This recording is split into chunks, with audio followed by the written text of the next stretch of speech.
Hello class 11। कैसे हो बच्चों आप सभी। आई होप कि आप अच्छे होंगे और मजे में होंगे। तो आज की वीडियो में हम बेसिकली सॉल्व करेंगे एनसीईआरटी एग्जाम्पलर में दिए गए एमसीक्यू चैप्टर सेल साइकिल और सेल डिवीजन। तो आज का जो लेक्चर होगा इसमें हम एमसीक्यू सॉल्व करेंगे। और आपको क्या करना है कि जैसे ही मैं क्वेश्चन दिखाऊंगा वैसे आपको क्या करना है, वीडियो को पॉज करना है और उसका आंसर लिख लेना है और फिर मैच करना है। और जब सारे क्वेश्चन हो जाएंगे तो आप कमेंट में मुझे बताइएगा कि आपके कितने क्वेश्चन सही हुए और कितने गलत हुए।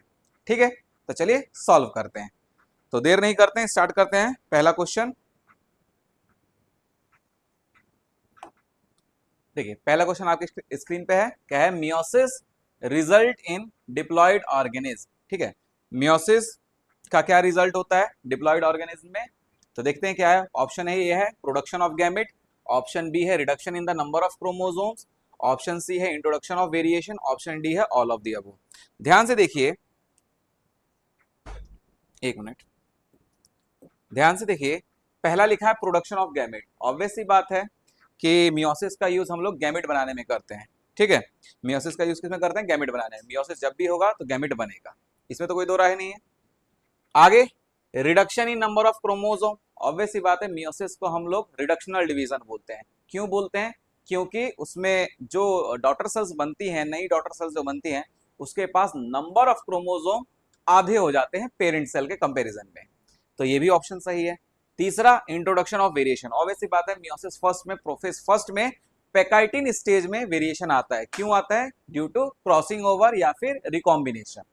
तो ऑप्शन सी भी सही है। तो इसका बेस्ट और करेक्ट ऑप्शन आप लोगों ने लगा लिया होगा, वह है option D. Option D, all of the above. ठीक है, क्वेश्चन को पहले ध्यान से देखिए। पहला ऑप्शन देख के टिक मत कर दीजिएगा क्योंकि प्रोडक्शन ऑफ गैमेट सही है, इसमें कोई दो राय नहीं, लेकिन आगे भी पढ़ लेना है आपको। नेक्स्ट देखते हैं। Eight which stage of meiosis does the genetic constitution of gamete is finally decided. कह रहा है कि कौन सा ऐसा मियोसिस का स्टेज है जहां पे genetic constitution of gamete decide होता है, यानी कि जेनेटिक मटेरियल कैसा होगा वो डिसाइड होता है। तो इसका जो ऑप्शन है, आप लोग पहले लगा लीजिए इसका आंसर। इसका जो आंसर है वो है डी, एनाफेज 1। ठीक है, अब क्या होता है एनाफेज 1 में, ये मैंने लेक्चर में कवर कर दिया, लाइव लेक्चर में मैंने इसको कवर कर दिया। तो ठीक है, अगर आपको कोई भी डाउट है तो प्लीज वो लेक्चर देख लीजिएगा।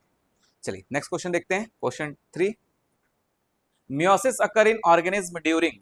कह रहा है कि मियोसिस कब होता है, किसी भी ऑर्गेनिज्म में मियोसिस कब होता है। आप खुद सोचिए।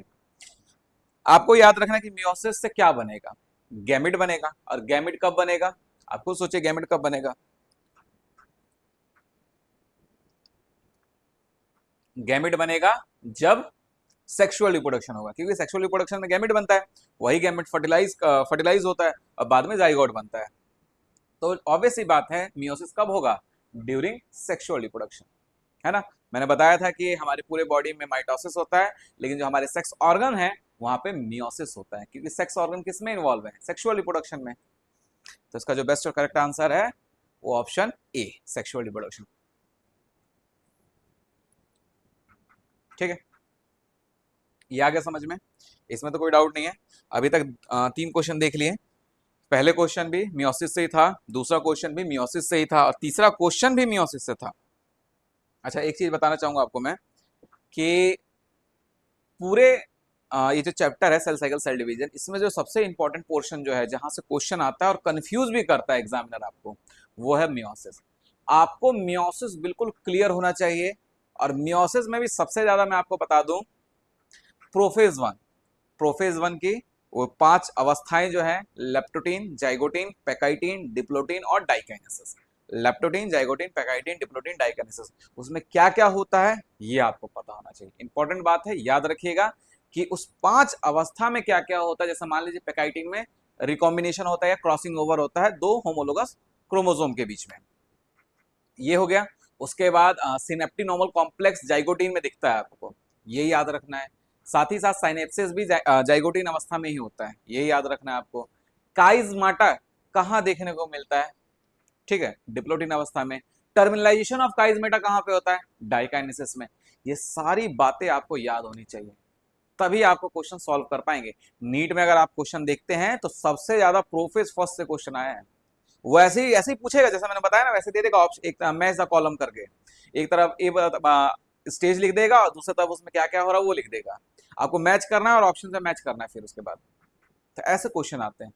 तो वो जो पोर्शन है मियोसिस वाला, देखिए अगर माइटोसिस क्लियर है तो अच्छी बात है, माइटोसिस ज्यादा टफ है नहीं, आपको कुछ पर्टिकुलर पॉइंट ही याद करना है। मियोसिस थोड़ा सा ट्रिकी है, और मियोसिस में प्रोफेज वन थोड़ा ट्रिकी है, वो ज्यादा ट्रिकी है।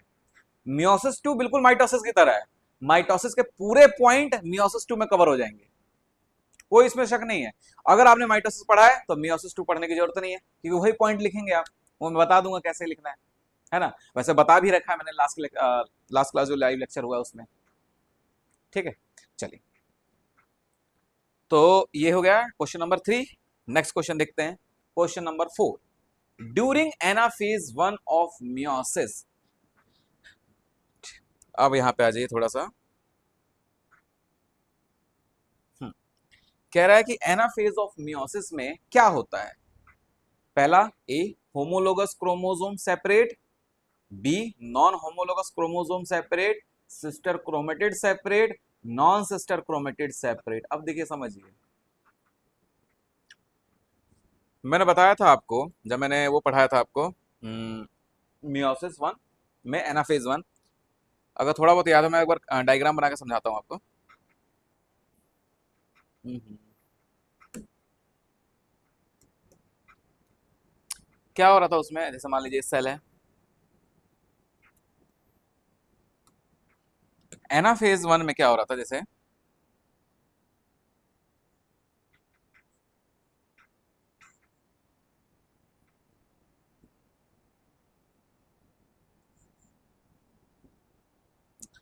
ये मान लीजिए एनाफेज 1,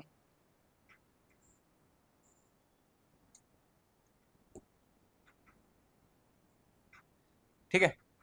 ये है आपके होमोलोगस क्रोमोसोम, यहाँ पे साइड में सेंट्रोसोम था, सेंट्रोसोम क्या कर रहा था, इसके काइनेटोकोर से अटैच था, इधर भी साइड ऐसे, ठीक है। एनाफेज 1 में क्या हो रहा था कि ये दोनों होमोलोगस क्रोमोसोम, एक क्रोमोसोम इधर आ जा रहा था और दूसरा क्रोमोसोम इधर आ जा रहा था, एक क्रोमोसोम इधर और ये दूसरा क्रोमोसोम उधर चला जा रहा था। ध्यान से देखिए दोनों क्रोमोसोम कैसे हैं, ये होमोलोगस क्रोमोसोम है। क्या है ये, होमोलोगस क्रोमोसोम, ठीक है। तो एनाफेज 1 में, मियोसिस के एनाफेज 1 में होमोलोगस क्रोमोसोम सेपरेट होते हैं। दिमाग में बिठा लीजिए बात, कौन सेपरेट होता है, होमोलोगस क्रोमोसोम। तो इसका जो बेस्ट और करेक्ट ऑप्शन है वो है ऑप्शन ए, ठीक है। आप लोग कमेंट में जरूर लिखिएगा, मैं खुद चेक करूंगा, पर्सनली चेक करूंगा मैं उसको, कि 10 क्वेश्चन है, आपको बस अपना लिख लीजिए पहले कॉपी में कि क्या क्या किसका ऑप्शन क्या है, ठीक है। और फिर उसके बाद जैसे इसमें हो जाए चेक कीजिए और बताइए मुझे कितने आपके सही गए, क्योंकि ये मैं आपको टेस्ट नहीं कर रहा हूँ, मैं खुद को टेस्ट कर रहा हूँ, मैंने आपको पढ़ाया है, मुझे पता लगना चाहिए कि आपको कितना समझ आया नहीं है। ये आपके लिए नहीं है, ये मेरे लिए है, ठीक है। तो मेरा होमवर्क जरूर करना है आपको। चलिए, आइए नेक्स्ट क्वेश्चन देखते हैं। Mitosis is characterized by, obvious सी बात है, माइटोसिस, ज्यादा दिमाग नहीं लगाना। माइटोसिस में क्या होता है, माइटोसिस की बातें याद रखना है आपको। क्या लें, पहला, माइटोसिस को हम बोलते हैं इक्वेशनल डिवीजन, माइटोसिस क्या बोलते हैं, इक्वेशनल डिवीजन, ठीक है। और क्या, और क्या बोलते हैं, इक्वेशनल डिवीजन बोलते हैं। क्यों बोलते हैं, क्योंकि इसमें नंबर ऑफ क्रोमोसोम्स सेम होते हैं डॉटर सेल के पास as compared to parent cell, ठीक है। पढ़ते हैं, mitosis is characterized by reduction division, equal division, both reduction and equal division, pairing of homologous chromosome. Pairing of homologous chromosome meiosis के अंदर होता है, रिडक्शन डिवीजन नहीं होता, इक्वल डिवीजन होता है, तो इसीलिए ये ऑप्शन गलत है, क्योंकि इसमें बोथ लिखा है। इक्वल डिवीजन सही है, रिडक्शन डिवीजन गलत है, तो इसीलिए इसका ऑप्शन आ जाएगा ऑप्शन बी, ठीक है। चलिए, क्वेश्चन नंबर 5 भी हो गया। चलिए नेक्स्ट क्वेश्चन देखते हैं। ए वाइवेलेंट ऑफ मियोसिस 1, जो वाइवेलेंट बना मियोसिस 1 में, उसके पास क्या होता है, कंसिस्ट ऑफ। देखिए अब बाईवेलेंट का मतलब समझिए, बाईवेलेंट का मतलब समझिए। अच्छा बाईवेलेंट कहाँ देखने को मिलेगा आपको, कहाँ देखने को मिलेगा, कमेंट में बताना आपको पहले, मैं बताऊंगा लेकिन पहले आप पॉज करके कमेंट में बता दीजिए मुझे। बाईवेलेंट देखने को मिलता है आपको जाइगोटिन अवस्था में, प्रोफेज का जो जाइगोटिन अवस्था होता है उसमें आपको बाईवेलेंट देखने को मिलता है। बाईवेलेंट टेट्राड, याद है ना। देखिए ऐसा कुछ होता है बाईवेलेंट, एक होमोलोगस क्रोमोसोम ये और दूसरा होमोलोगस क्रोमोसोम ये, ऐसा होता है। ध्यान से देखिए इसमें क्या क्या है, ये तो पहले होमोलोगस क्रोमोसोम्स है, ये तो पक्का पता है आपको। इसमें दो सेंट्रोमियर, एक सेंट्रोमियर यहाँ पे, एक सेंट्रोमियर यहाँ पे है, तो मैं लिख देता हूँ यहाँ पे two centromere, two centromere. Chromatid कितने हैं, तो एक क्रोमेटिड ये है, दूसरा क्रोमेटिड ये है, तीसरा ये और चौथा ये, तो चार क्रोमेटिड हैं, चार क्रोमेटिड और दो सेंट्रोमियर, चार क्रोमेटिड और दो सेंट्रोमियर। तो बताइए क्या होगा इसका आंसर, चार क्रोमेटिड दो सेंट्रोमियर, तो four chromatid and two centromere, option C दिख रहा है मुझे, तो इसका बेस्ट और करेक्ट ऑप्शन है option C, four chromatid and two centromere. ठीक, सही है। Cell, cell, cell which are not dividing are likely to be at, कह रहा कि जो ऐसी सेल जो डिवाइड नहीं करती वो कहां पे होती हैं, तो G1 में नहीं, G2 में, G0 में, S में। तो मैंने बताया था आपको G0 में सेल डिवाइड नहीं करती, बेसिकली क्या करती है वो सस्पेंड रहती है, थोड़ा रेस्ट करती है, सेल साइकिल में जाके सस्पेंड हो जाती है, exit from the G1 phase suspended in cell cycle, G0। ये इंपॉर्टेंट क्वेश्चन भी है,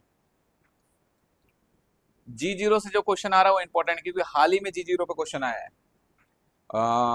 21-22 में ही शायद क्वेश्चन आया है जहां तक मुझे याद है, G0 के ऊपर 21 में क्वेश्चन आया है, 2021 में नीट में। Which of the event listed below is not observed during mitosis, इसमें से कौन सा ऐसा इवेंट है जो माइटोसिस में नहीं होता है। हम्म हम्म हम्म हम्म हम्म। हो हो हो। चलिए पहला option A, chromatin condensation mitosis में होता है, कब कहां पे होता है, कहां पे होता है क्रोमेटिन कंडेंसेशन, कहां पे होता है, प्रोफेज में। ठीक है, नेक्स्ट देखिए, movement of centriole to opposite pole, obvious सी बात है ये भी प्रोफेज में ही होता है। Appearance of chromosome with two chromatid join together at the centromere, सही है, ये भी सही है। क्रॉसिंग ओवर, क्रॉसिंग ओवर सिर्फ और सिर्फ कहां होता है, मियोसिस में, कहां होता है, मियोसिस में। मियोसिस में भी कहां, मियोसिस वन में, और मियोसिस वन में भी कहां, प्रोफेज वन में, और प्रोफेज वन में भी कहां, प्रोफेज वन में भी कहां, वो स्टेज का नाम है पेकाइटीन, क्या नाम है, पेकाइटीन। बहुत बच्चे इसको पेचेटीन पढ़ते हैं, पेचेटीन, पेचेटीन नहीं होता, पेकाइटीन होता है। वो स्टेज कौन सा है, पेकाइटीन।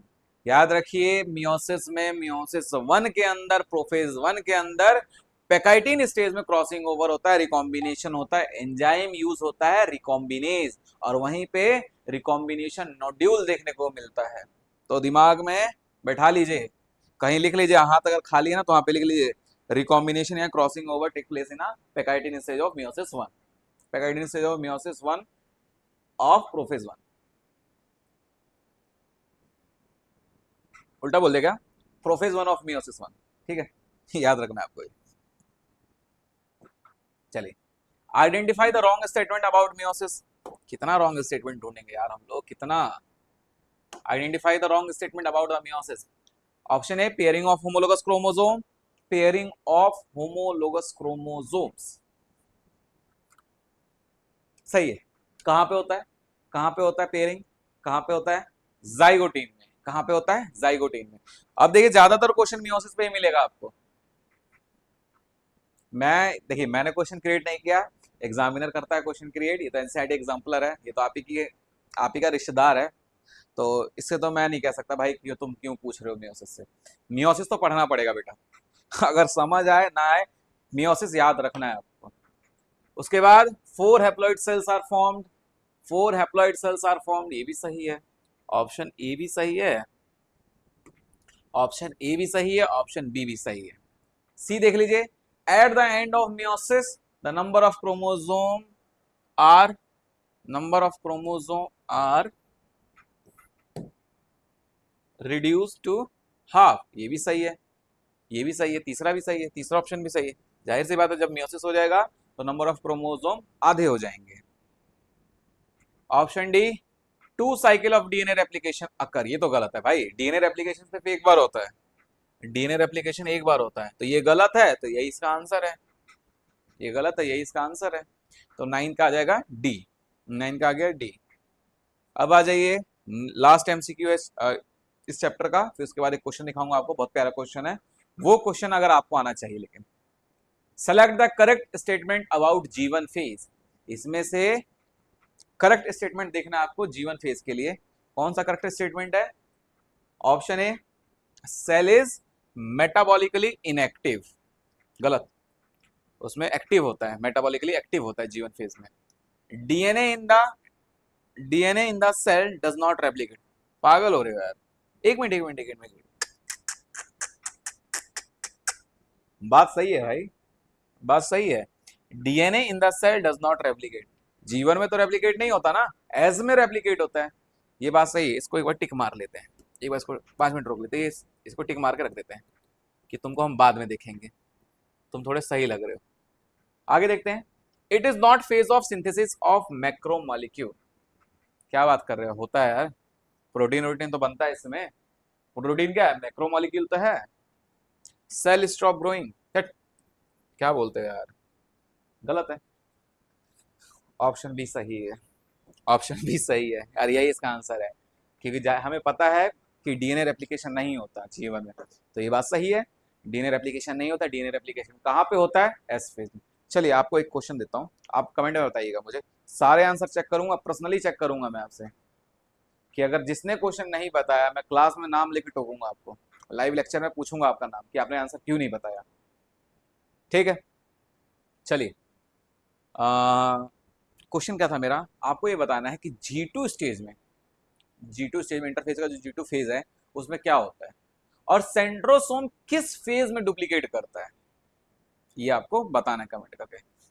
चलिए अब लास्ट क्वेश्चन देख लीजिए, लास्ट क्वेश्चन ये रहा, इसमें बताना है ये सारे इवेंट कहाँ पे होते हैं, ये सारे इवेंट कहाँ पे होते हैं।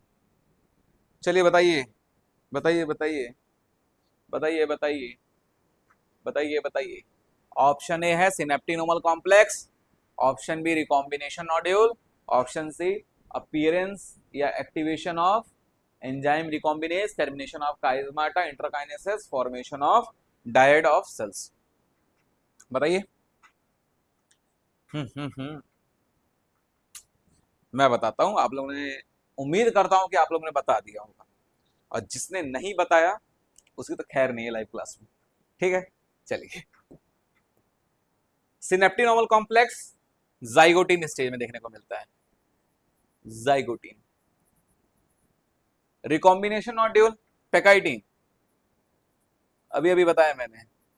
अपीयरेंस या एक्टिवेशन ऑफ एंजाइम रिकॉम्बिनेज, ये भी पेकाइटिन में ही। Termination of chiasmata, diakinesis, diakinesis.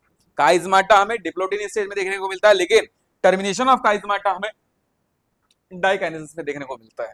Interkinesis, interkinesis क्या होता है, मियोसिस 1 और मियोसिस 2 के बीच का जो टाइम इंटरवल है, जो गैप है, उसी को हम क्या बोलते हैं, इंटरकाइनेसिस बोलते हैं। It is a time interval between, time interval between meiosis 1 and meiosis 2, formation of diad after telophase, after telophase 1, ठीक, after telophase 1। चलिए, ये था इसका आंसर, तो आई होप आपको समझ आ गया होगा।